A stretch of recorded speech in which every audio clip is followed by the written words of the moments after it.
តើជាអ្វីទៅប្រៀបខៀវតែបាត់ថាខ្ញុំម្ចាស់មិនទទួលបានអ្វីទេដូច្នេះជាការអបអរដល់ព្រាបសោះខ្ញុំម្ចាស់អាចសុំទ្រង់ទៅលេងឋានកណ្ដាលជាមួយគ្នាផងបានទេព្រះពើអញពិតជាកល្យាណមិត្តមែនមិនអីទេចូលឯងទៅចុះយើងនឹងឲ្យឯងមានធម៌ពលពិសេសដើម្បីអាចទៅមកជាមួយនឹងព្រាបសតែមានរឿងអីទេព្រាបខៀវជួយខ្ញុំផងអត់ទេខ្ញុំមិនអាចជួយនាងទេបើខ្ញុំទៅចិត្តបរោះនោះមកជាសម្រាប់ខ្ញុំដែរហើយគិតអញ្ចេះចោះខ្ញុំទៅប្រាប់លោកទេវបុត្រសិនមើលចុះព្រាបនេះធាត់ល្អណាស់ហើយមានកងដ៏ភ្លឺទៀតអើយព្រះអើយជួយផងមានព្រានមកហើយបងទៅសាយគេខ្លួនទៅណាបងឆាប់ឡើងលត់ទៅបងព្រានតើព្រាននៅឯណាទៅបងអើយគេមកហើយលឿនឡើងកញ្ជ្រោងឃើញថាទន្សាយមិនលោតសោះដូច្នេះវាក៏ធ្វើជារត់ទៅបុកបន្ទះប៉ុន្តែឲ្យទន្សាយធ្លាក់ជ្រោះស្លាប់បាត់ទៅរឿងបាក់សីចង់កម្មបីជានិទានអំពីបាក់សីសួរដែលរស់នៅឋានសួគ៌គឺជាបាក់សីមួយគូដែលទេវបុត្រមួយអង្គសពប្រតិណាស់បាក់សីទាំងពីរហាក់មានលក្ខណៈខុសគ្នាព្រោះមួយសកម្មនិងមួយទៀតដូចជាទ្រមុកបន្តិចហើយនៅឋានសួគ៌ព្រាបសយើងមានផ្លែឈើដែលទេពធីតាឲ្យមួយចំនួនចូលអញយកទៅឆៃចុះ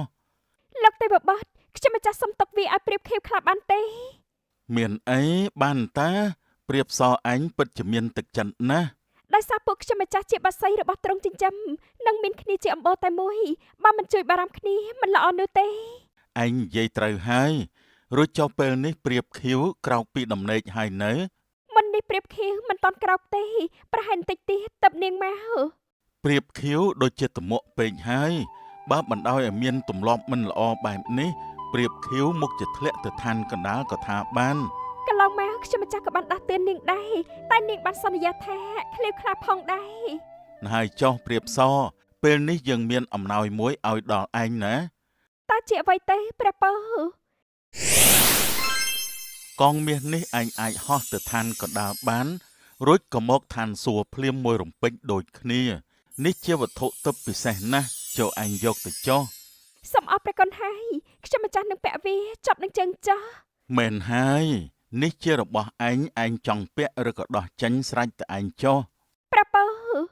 ទេវបុត្រប្រគល់អំណោយដ៏វិសេសនេះហើយទ្រង់ក៏បានបំបាំងកាយបាត់ទៅចំណែកព្រាបខៀវក៏បានហោះមកនិងបាននិយាយថាណែព្រាបសោះមុននេះនាងទទួលបានរបស់អ្វីពីលោកទេវបុត្រមែនទេចា៎គេខ្ញុំទទួលបានកងវេទមន្តពណ៌មាសនេះហើយអូយមើលចោះស្អាតណាស់ចោះមានសម្រាប់ខ្ញុំទេព្រាបសោះអត់មានទេព្រាបខៀវលោកទេវបុត្រដូចជាអយុត្តិធម៌ណាស់ណោះតែថាមិនអីទេជាបក្សីទេវតាមិនគួរណាមានចិត្តចំណែនឡើយគឺមិនហើយព្រាបខៀវព្រាបសោះនិយាយអញ្ចឹងតើកងមាសនោះជួយអ្វីបានខ្លះខ្ញុំចង់ដឹងណាសូមប្រាប់ខ្ញុំផងគេខ្ញុំអញហោះទៅកំសាន្តសួនដែលស្អាតនេះឋានកណ្ដាលឬក៏វិលមកវិញបានត្រឹមតែពេលខ្លីប៉ុណ្ណោះមែនទេពិតជាអស្ចារ្យណាស់ខ្ញុំចង់សាកល្បងដល់ហើយព្រាបសោះតើនាងអាចឲ្យខ្ញុំខ្ចីបន្តិចបានទេអត់ទេរឿងនេះខ្ញុំមិនហ៊ានផ្ដល់ឲ្យព្រាបខៀវខ្ចីទេកាត់ចេះចោះខ្ញុំនៅទៅសួរលោកទេវបុត្រសិនណាព្រះអើយកុំឆោតពេកអីនេះជារបស់នាងទៅហើយតើនាងគិតអីច្រើនយ៉ាងហ្នឹងទៅវិញនោះតែខ្ញុំដូចជាបារម្ភនិងហាក់ដូចជាខ្លាចណាស់ខ្ញុំគិតថាខ្ញុំមិនទៅឋានកណ្ដាលនោះទេបើឯងមិនទៅឲ្យខ្ញុំខ្ចីម្ដងផងតើបានទេព្រាបសោះអត់ទេព្រាបខៀវបានអ្នកទៅអ្នកអាចខុសវិន័យឋានសួគ៌បានណាចូលព្រាបខៀវបំភ្លេចរឿងនេះចោះណាអើយបានទៅឲ្យខ្ញុំទៅសុំលោកទេវបុត្រខ្លួនឯងចោះព្រាបខៀវព្រាបខៀវហើយចេញទាំងមានកំផឹងនិងបានឈប់កន្លែងមួយព្រមទាំងបាននិយាយម្នាក់ឯងថាវាគឺជារឿងដែលអយុត្តិធម៌ណាស់ជាព្រាបរបស់ទេវបុត្រដូចគ្នាតែនាងព្រាបសតែងតែទទួលបានការស្រឡាញ់រហូតចោះខ្ញុំវិញនោះមិនក៏មិនទទួលបានការសន្តោសទៅវិញព្រាបខៀវកាត់ចិត្តច្រណែនមានកំផឹងនឹងព្រាបសខ្លាំងណាស់ហើយជួនគ្នានោះព្រាបក៏បានឃើញរឿងមួយទៀតថាតែលោកទេវបុត្រទ្រង់យាងទៅណានចេះតែទ្រង់មានអ្វីជូនដល់នាងព្រាបសទៀតហើយទេដឹងគឺប៉ិតមែនហើយព្រាបខៀវបានហោះតាមទេវបុត្ររហូតហើយព្រាបខៀវក៏ឈប់និងបានលុបសន្តាប់ថាព្រាបសយើងមិនអស់បតីសោះ ឲ្យកងដល់ឯងតែមួយវាដូចជាមិនគ្រប់លក្ខណៈនោះទេដូច្នេះយើងឲ្យកងមាសតូចដល់ឯងមួយចំហៀងទៀតចុះ ព្រាបខៀវដោយលបសណ្ដាប់នៅក្បែរនោះឃើញហើយក៏កាត់ក្តីច្រណែនជាងមុនទៅទៀតមិនសមសោះមិនក៏ផ្គប់កូនតែនាងព្រាបសោះមិនខ្វល់ពីយើងយ៉ាងនេះក្រែងយើងជាបាសីរបស់ទ្រង់ដែរមែនទេសូមអរព្រះគុណណាស់តែខ្ញុំម្ចាស់គិតថាតកងមាសមួយចំហៀងនេះដល់ព្រាបខៀវចោះណាព្រះពើ មិនបានទេធ្វើល្អបានល្អចំណែកព្រាបខៀវមិនស័ក្តិសមទទួលបានអំណោយទឹកនេះទេ លើបែបនេះព្រាបខៀវក៏កាន់តែខឹងទៀតហើយតែព្រាបខៀវខំទប់ចិត្តឬក៏បានហៅមកនិយាយដោយក្តីល្អថាព្រះអើយព្រាបសោះជើងរបស់នាងពេលដែលពាក់កងទាំងសងខាងបែបនេះពិតជាស្អាតខ្លាំងណាស់ណាអរគុណហើយណាព្រាបខៀវ ព្រាបខៀវចូលឯងកុំកើតក្តីចំណែនឡើងមកអីណាបើឯងកែទម្លាប់មិនល្អចេញកាលណាយើងក៏នឹងមានរបស់ទឹមឲ្យឯងដូចគ្នាដែរ ប៉ាត់ជាល្អណាស់ខ្ញុំម្ចាស់សូមអរគុណហើយតែថាលោកទេវបុត្រខ្ញុំម្ចាស់សូមរឿងមួយបានទេ តែជាអ្វីទៅព្រាបខៀវ តែបាត់ថាខ្ញុំម្ចាស់មិនទទួលបានអ្វីទេដូច្នេះជាការអបអរដល់ព្រាបសោះខ្ញុំម្ចាស់អាចសុំទ្រង់ទៅលេងឋានកណ្ដាលជាមួយគ្នាផងបានទេព្រះពើ អញពិតជាកល្យាណមិត្តមែនមិនអីទេចូលឯងទៅចុះយើងនឹងឲ្យឯងមានធម៌ពលពិសេសដើម្បីអាចទៅមកជាមួយនឹងព្រាបស ប៉ាត់មែនណាព្រះពើខ្ញុំម្ចាស់ពិតជាអរគុណណាស់ឮទេព្រាបសោះពួកយើងទៅលេងសួនកំសាន្តនាឋានកណ្ដាលនាពេលនេះទៅចាប់បានសូមថ្វាយបង្គំលាលោកទេវបុត្រ ទៅចុះសូមមានសំណាងល្អហើយប្រយ័ត្នប្រយែងផងណា ព្រះពើឆាប់ទៅខ្ញុំម្ចាស់រំភើបពេកណាស់ដោយក្តីរីករាយក្តីរំភើបជីពុនពេកនោះបាសីទាំងពីរបានមកដល់ឋានកណ្ដាលភ្លាមមួយរំពេចតែម្ដងនៅឋានកណ្ដាលព្រាបសោះទីនោះស្អាតណាស់ខ្ញុំទៅមើលសិនចាព្រាបខៀវហើយចេញពីព្រាបសោះបានបន្តិចព្រាបខៀវក៏បាននិយាយតែម្នាក់ឯងថាកុំសង្ឃឹមថាយើងអបអរឯងនោះយើងស្អប់ឯងទៅវិញទេយើងនៅរកវិធីមិនឲ្យឯងអាចវិលទៅឋានសួគ៌វិញបានឡើយចាំតែមើលចោះនិយាយបែបនេះហើយព្រាបខៀវក៏បានហោះចេញឆ្ងាយម្ដងបន្តិចម្ដងបន្តិចដើម្បីសម្ដៅទៅផ្ទះរបស់អ្នកក្រីក្រម្នាក់តែម្ដងនៅក្បែរផ្ទះពូស្នាមើលទៅបរោះនោះក្រណាស់ដូច្នេះគាត់មុខជាចង់បានសัตว์ជាអាហារហើយក៏ចង់បានមាសផងទៀតខ្ញុំនឹកឃើញហើយនិយាយហើយព្រាបខៀវក៏បានហោះចូលទៅក្បែរបន្តិចរួចក៏បាននិយាយទៅកាន់បរោះក្រីក្រនោះថាណែលោកដែលមានជីវភាពក្រីក្រអើយ ព្រាបគឺព្រាបកំពុងតែនិយាយមែនទេ កុំភ្ញាក់ផ្អើលអីខ្ញុំជាព្រាបឋានសួគ៌ខ្ញុំអាចទំនាក់ទំនងជាមួយលោកបានហើយខ្ញុំក៏មកនេះដើម្បីជួយលោកដែរ មែនអីខ្ញុំសប្បាយចិត្តណាស់អញ្ចឹងតើឯងនឹងមិនឲ្យខ្ញុំក្រទៀតទេមែនទេអត់ទេខ្ញុំឃ្លានណាស់ពេលនេះព្រាបមកបូជាខ្លួនឲ្យខ្ញុំធ្វើជាអាហារមក មិនបានទេតែខ្ញុំមានរបស់មួយល្អជូនលោកណាលោកបានទាំងអាហារហើយក៏បានមាសផងដែរ ពិតមែនទេតើធ្វើបែបណាទៅ មែនហើយលោកមកតាមខ្ញុំមកនឹងបានឃើញហើយ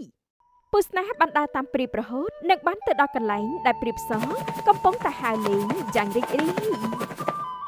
តែលោកបានឃើញព្រាបដ៏ធំធាត់និងមានកងជើងមាសមួយគូដែរទេ ពិតជាបានឃើញហើយវាធាត់ធំល្អណាស់ហើយមានទាំងកងមាសថែមទៀតតើខ្ញុំធ្វើបែបណាទើបអាចយកវាបានទៅ លោកពួនសិនចោះចាំខ្ញុំបញ្ឆោតវាឲ្យមកចិត្តលោកចោះដល់ពេលនោះកុំទុកវាអីត្រូវចាំបាច់ចាត់ការវាឲ្យបានលឿនឮទេ បានខ្ញុំនឹងធ្វើតាមឯងចុះ ព្រាបខៀវបានហៅទៅរកព្រាបសោះនិងបាននិយាយថាព្រាបសោះតើនាងហត់ហើយមែនទេដូចជាហត់ដែរហើយតែខ្ញុំពិតជារីករាយណាស់បើអញ្ចឹងចូលពួកយើងហៅទៅសម្រាប់ទីនោះទៅខ្ញុំក៏ដូចជាហត់ណាស់ចាប់បានព្រាបសោះមិនដឹងថាគ្រោះថ្នាក់នៅនឹងមុខនាងទេនាងបានហៅសម្ដៅទៅកន្លែងដែលពូស្នាពួននោះដូច្នេះទីបំផុតនោះ បានហើយប្រសើរណាស់ តាមមានរឿងអីទេព្រាបខៀវជួយខ្ញុំផងអត់ទេខ្ញុំមិនអាចជួយនាងទេបើខ្ញុំទៅចិត្តបរោះនោះមុខជាសម្រាប់ខ្ញុំដែរហើយកាត់អញ្ចេះចោះខ្ញុំទៅប្រាប់លោកទេវបុត្រសិន មើលចុះព្រាបនេះធាត់ល្អណាស់ហើយមានកងដ៏ភ្លឺទៀត មិនចាំយូរទេពូស្នាក៏បានសម្លាប់ព្រាបហើយគាត់ក៏បានយកមាសផងដែរបានសម្រេចហើយលោកពិតជាលឿនដៃរហ័សជើងរហ័សមែន មែនហើយសូមអរគុណណាស់ណាព្រាបខៀវ នាងព្រាបស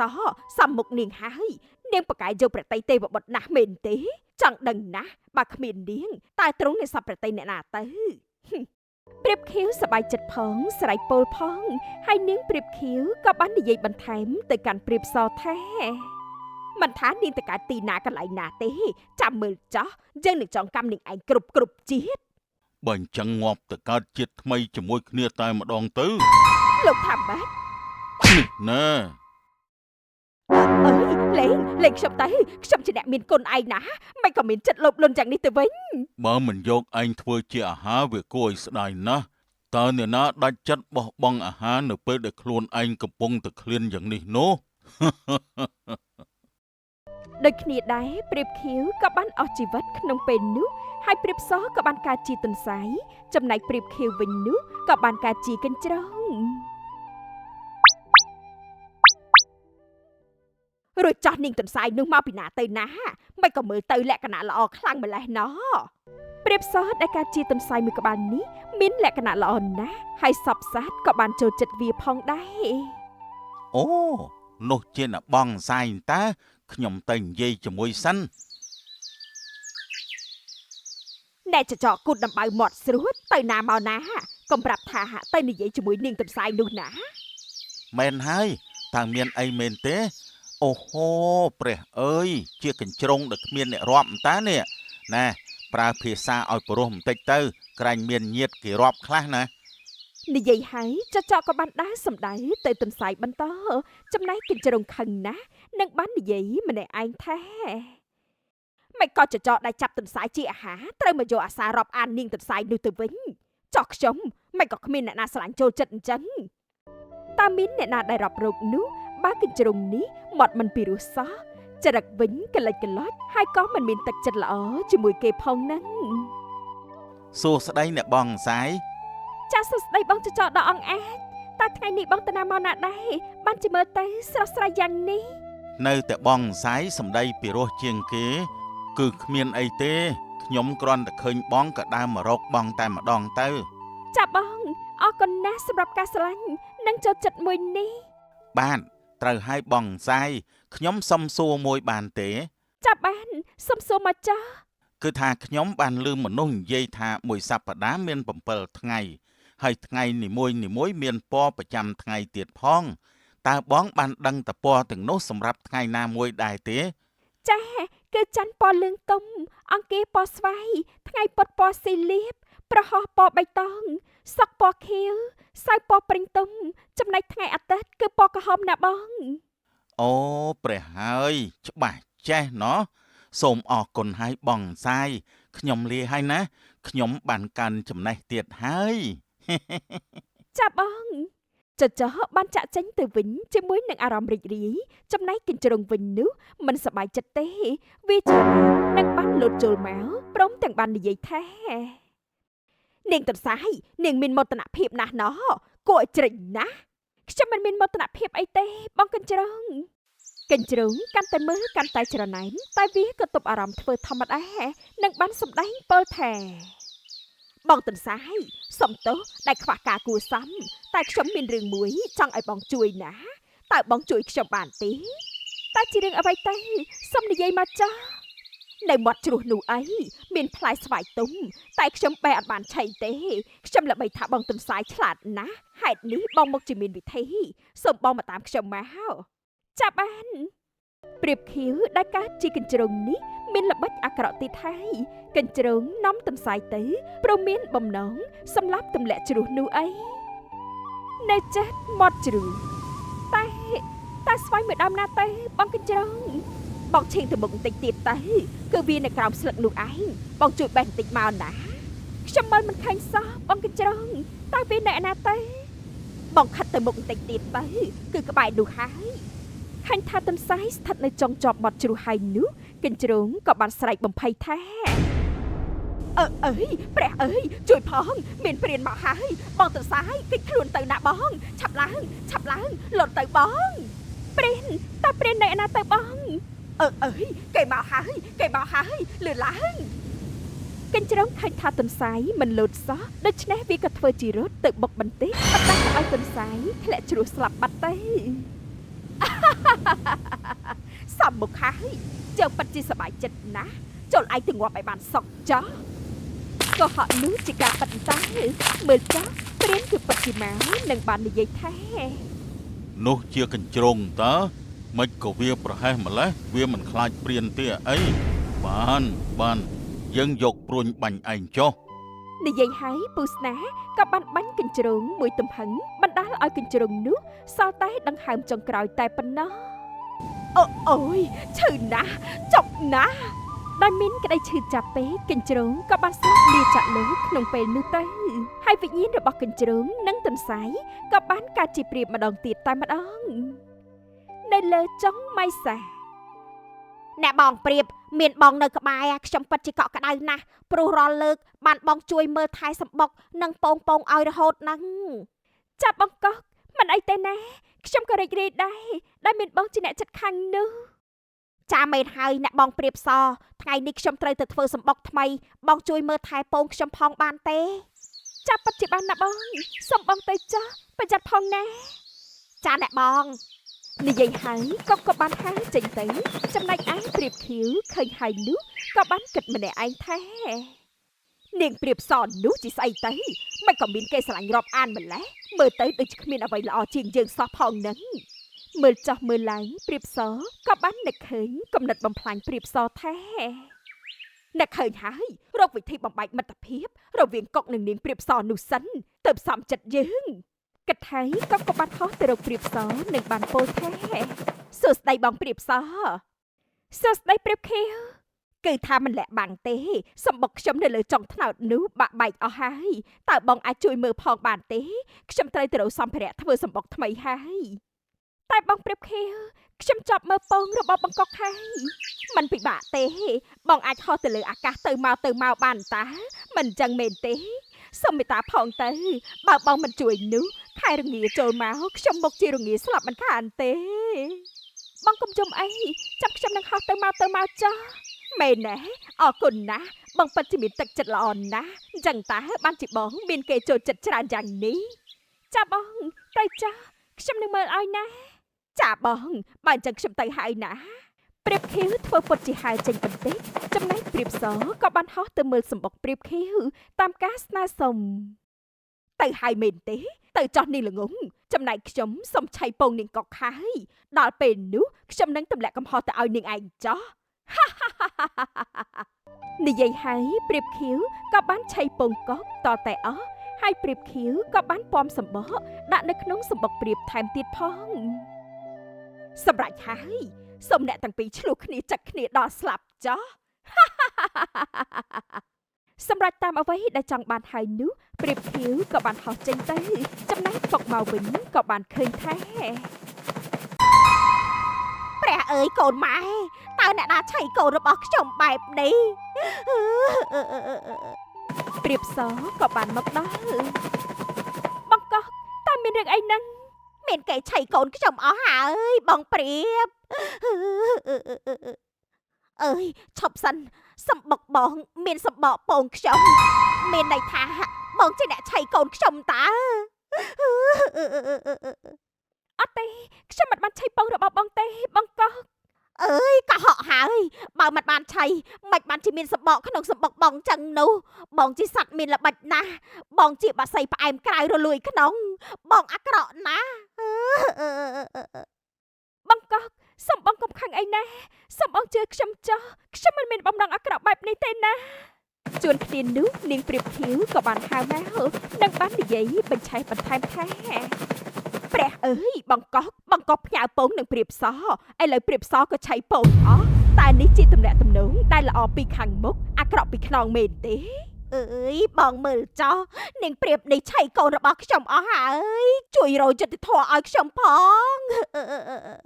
ខ្ញុំក៏ខំគិតថាបងព្រាបសល្អដែរហើយក៏ពឹងឲ្យមើលសម្បុកតែតាមពិតនោះបងអាក្រក់ណាស់បង្កប់ជិះវិញកុំឲ្យមានរឿងពេលខាងមុខណាពួកយើងព្រួតគ្នាខោក្បាលវាឲ្យស្លាប់ទៅមែនហើយខ្ញុំពិតជាមានកំហឹងណាស់ បើវាមិនងាប់ទេខ្ញុំមិនសុខចិត្តទេ កុំអីកុំអីកុំអី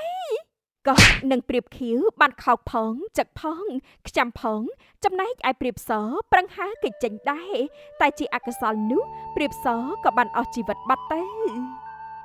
សំមុខហើយពីពេលនេះទៅខ្ញុំនឹងចាក់ចេញពីទីនេះចោះទីនេះគ្មានសេរីទេ ក៏បានហើរចេញទៅចំណែកព្រៀបខៀវរីករាយណាស់ផងដែរសំចិត្តណាស់ ក្នុងគ្រានោះដែរទេវបុត្រក៏បានយាងមកទ្រង់ធ្វើឲ្យព្រាបដឹងជាតិឡើងវិញនិងមានបន្ទូលថា ព្រៀបខៀវអញពិតជាមានក្តីច្នៃហួសហេតុពេកហើយព្រោះតែមិនអាចរីករាយនឹងក្តីល្អរបស់គេក៏កើតជាកំហឹងនិងនាំខ្លួនឲ្យកាន់តែខុសខ្លាំង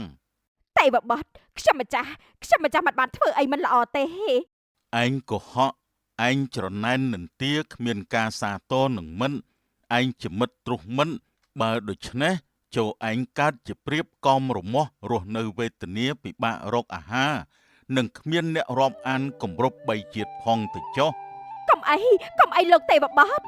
ដាក់ពីនេះលើព្រាបពណ៌ខៀវហើយនោះទេវបុត្រក៏បានធ្វើឲ្យព្រាបសរស់ឡើងវិញ